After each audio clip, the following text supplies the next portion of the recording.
State of Utah versus Tyler James Robinson. Could you state your name for the record? Tyler James Robinson. It began like any other court case. A name, a charge, a stunned silence. But what followed shattered far more than legal norms. This wasn't just another American crime story. This was the killing of Charlie Kirk, a conservative icon, a household name, a man both revered and reviled. And behind the trigger, a quiet, 22-year-old electrician's apprentice from Utah, Tyler Robinson. But the real question echoing across America wasn't just what happened. It was, why? Was this about politics, hatred, mental health, a radical ideology, personal identity crisis? Or was it all of them? Today, we take you deep inside one of the most disturbing and controversial assassinations in modern political memory. The text that changed everything. On the night of September 10, 2025, a text message shattered the illusion of normalcy for one person. It read, "Drop what you're doing. Look under my keyboard." The sender? Tyler Robinson. The recipient? His roommate and romantic partner, a transgender woman, known to authorities as a biological male transitioning. The two shared a life, a home, and what appeared to be an intimate trust. But nothing could prepare her for what she found under that keyboard. A handwritten note. "I had the opportunity to take out Charlie Kirk, and I'm going to take it." Police would later confirm this message with photographic evidence. It wasn't a joke. It wasn't a meme. It was a confession before the fact. The texts that followed paint a chilling portrait of a man already committed. "I am still okay. My love. I'm stuck in Orem for a little while longer yet.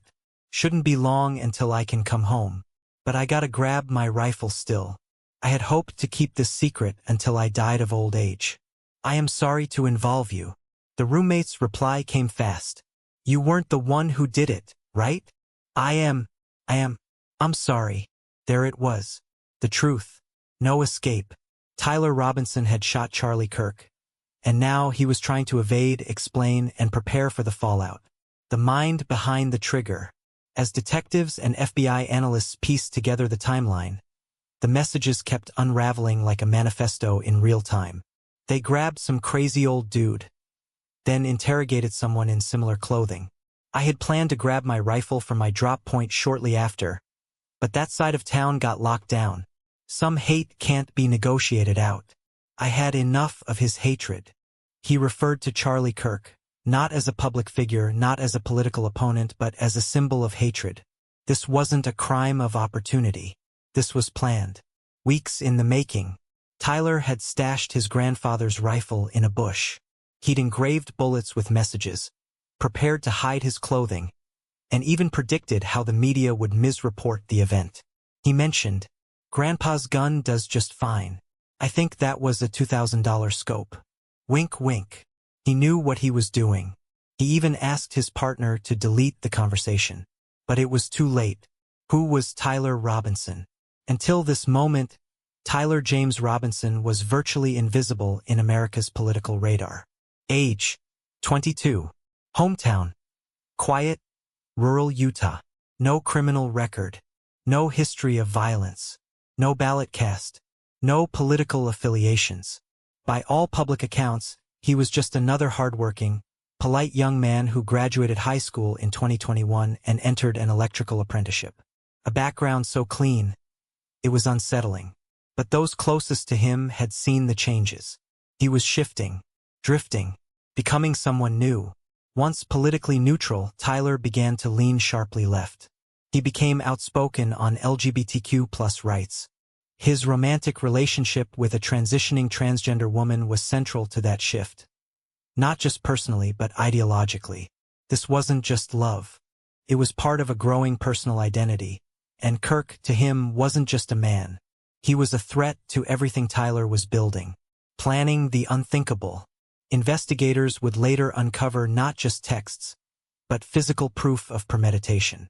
Bullet casings were recovered with bizarre engravings, political slurs, anti-fascist messages, references to obscure online meme culture.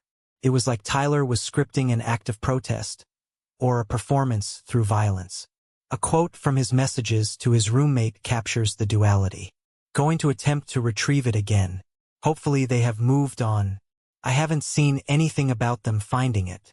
This was a man playing chess with law enforcement, while simultaneously spiraling into guilt, dread, and confusion. My dad wants photos of the rifle. Grandpa wants to know who has what. The feds released a photo of the rifle and it is very unique. I'm not answering. His father, a diehard MAGA supporter, was suddenly an invisible force looming over everything. Family, ideology, weaponry, rejection, performance. All blurred into a melting pot of Tyler's mind. Suicide watch and mental decline.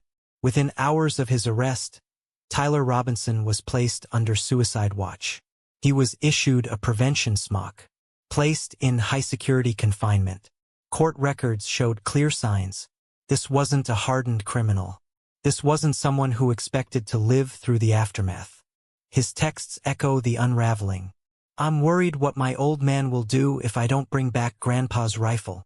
All I left was the rifle wrapped in a towel. I wish I had kept this secret till I died of old age. He wasn't bragging. He was collapsing. Was this political extremism? Or was this the slow destruction of a man who never felt seen, never found peace, and finally lashed out in the most violent way possible? The victim?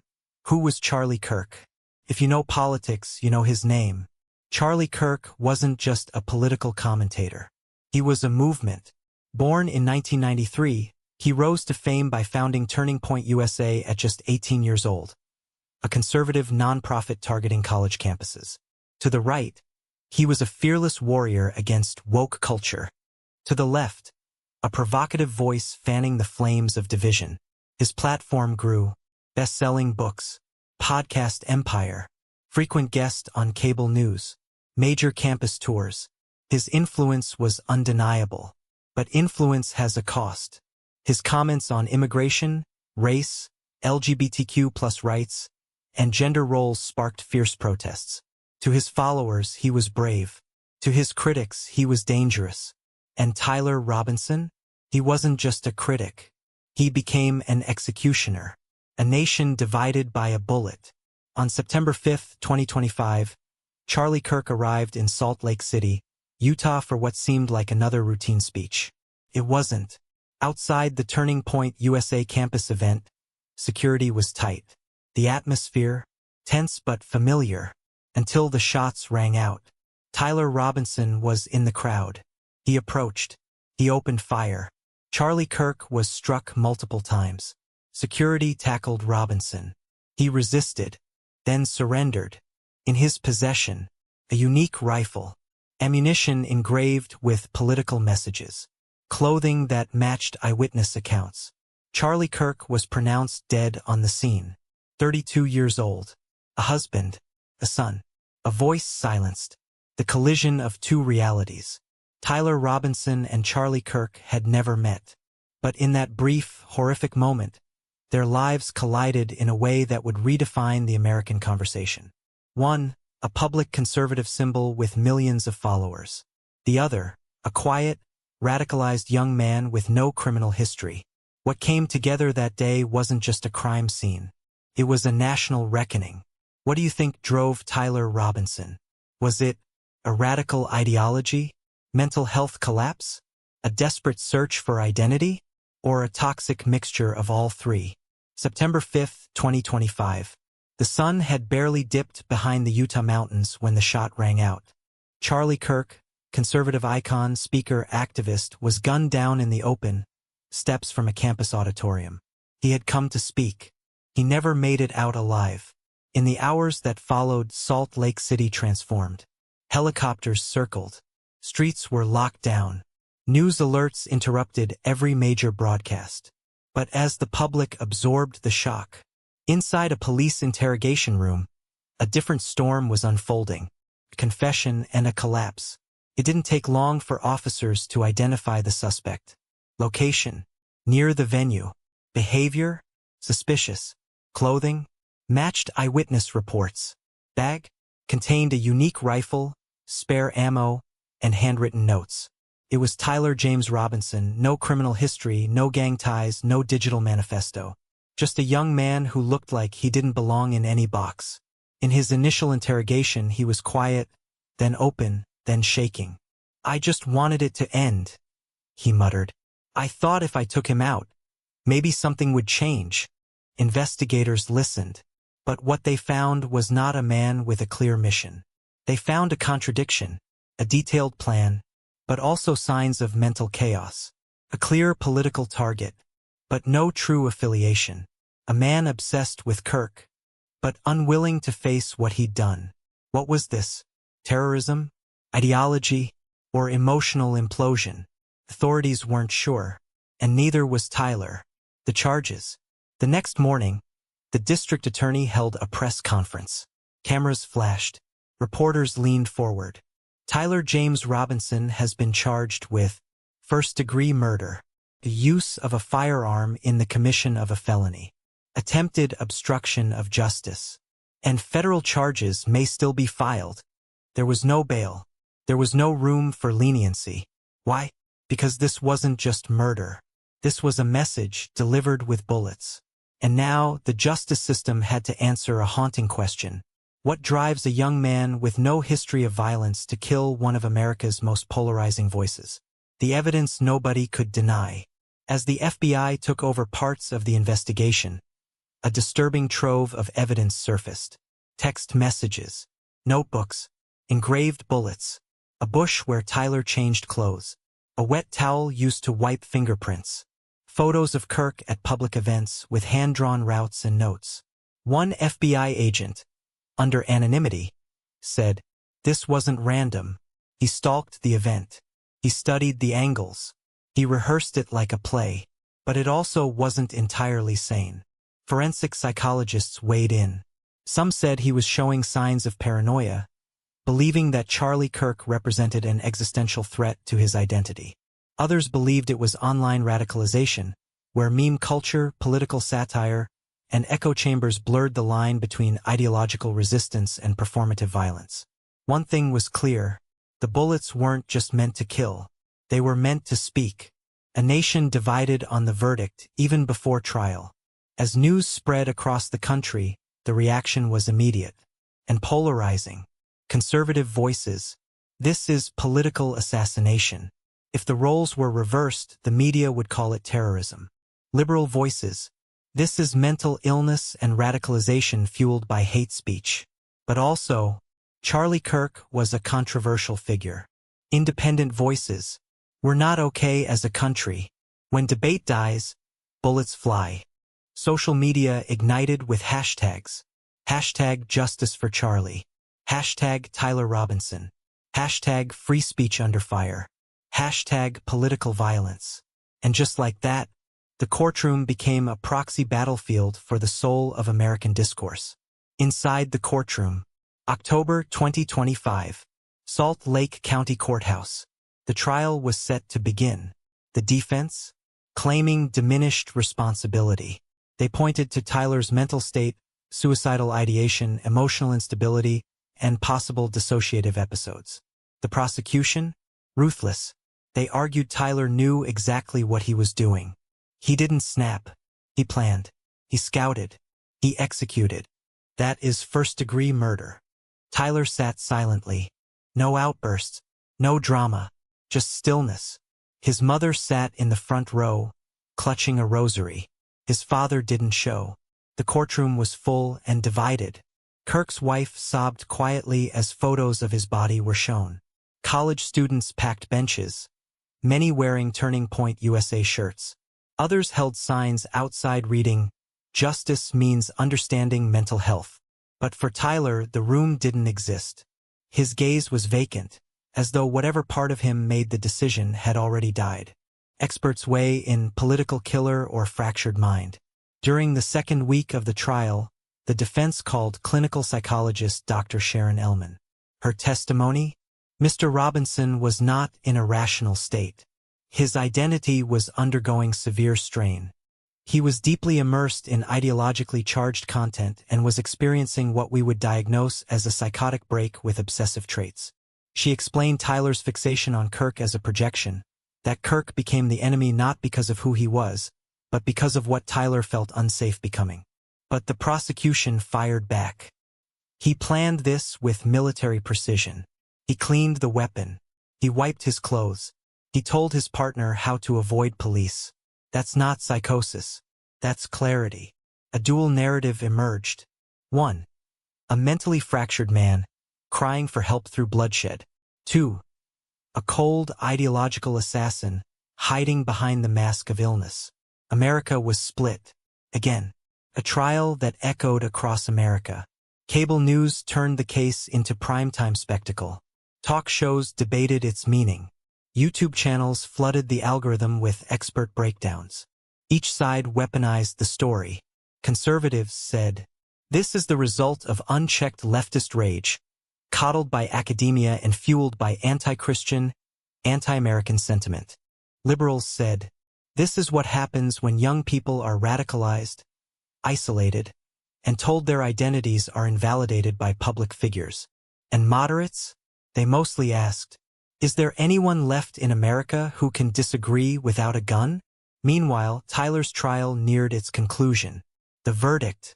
On November 2, 2025, after 6 hours of deliberation, the jury returned. Everyone held their breath. The judge asked, "Has the jury reached a unanimous verdict?" "Yes, Your Honor." "What is your verdict on the charge of first-degree murder?" "Guilty."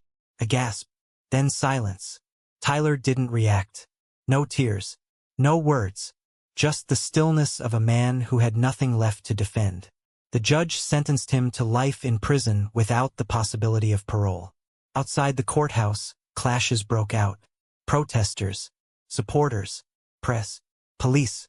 What began as a shooting had become a symbol, and now a sentence for an entire nation's fracture. Was justice served? Was this verdict fair?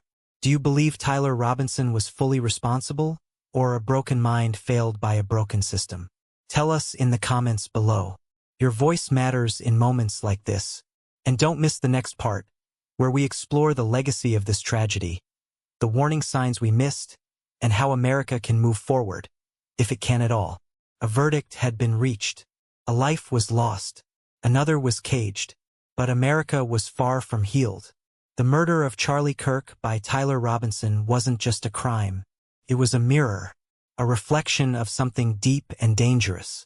A nation so divided, even disagreement now comes with a body count. And now, in the quiet after, we must ask, what does this tragedy mean? Mourning Charlie Kirk, public and private. Charlie Kirk's funeral was held in Chicago, in a cathedral bursting with press, mourners, and political allies. His casket was draped with an American flag. A brass band played softly. Candles flickered like tiny, defiant lights against the rising darkness of extremism. Politicians, pastors, activists, and media personalities took the stage. Many of them had known him since he was a teenager. Some had stood beside him at Turning Point USA rallies. Others had debated him bitterly on air. But today there were no sound bites, only grief. His wife, pale and trembling, delivered the most heartbreaking words of all. He had flaws. He had fire. But he loved this country, even when it didn't love him back. The Turning Point, a movement without its founder. For Turning Point USA, the death of its founder left a leadership vacuum. Memberships surged. Media appearances skyrocketed. Campus chapters lit candles in vigil across the nation. But internally, staff faced a haunting question. Do we continue the fight, or pause for peace? Some pushed for more aggressive activism, using Charlie's name as a rallying cry. Others warned that doing so might invite more violence. One anonymous board member said, "He died in a war of ideas, but if we're not careful, we'll turn ideas into ammunition." Online fallout, a new digital battlefield. In the aftermath, social media transformed into a battleground of interpretation. Right-wing accounts turned Tyler Robinson into the face of left-wing extremism. He's what happens when you let radicals control the narrative. He was raised by TikTok, trained by Twitter, and weaponized by woke universities. Left-wing influencers pushed back. This is the result of your rhetoric. You've turned disagreement into demonization, and now blood has been spilled. In truth, both sides were pointing fingers, but nobody was looking in the mirror. Universities under fire. One of the biggest ripple effects. The growing scrutiny of American universities. Charlie Kirk had built his career arguing that universities were breeding grounds for leftist thought. Now, his death, at the hands of a former student who once attended a state university, reignited that debate. Lawmakers proposed legislation demanding mandatory mental health screenings for students, oversight of campus speaker events, investigation into radical student networks. Professors pushed back. You can't legislate against thoughts. You can only educate through conversation, not censorship. But the pressure mounted.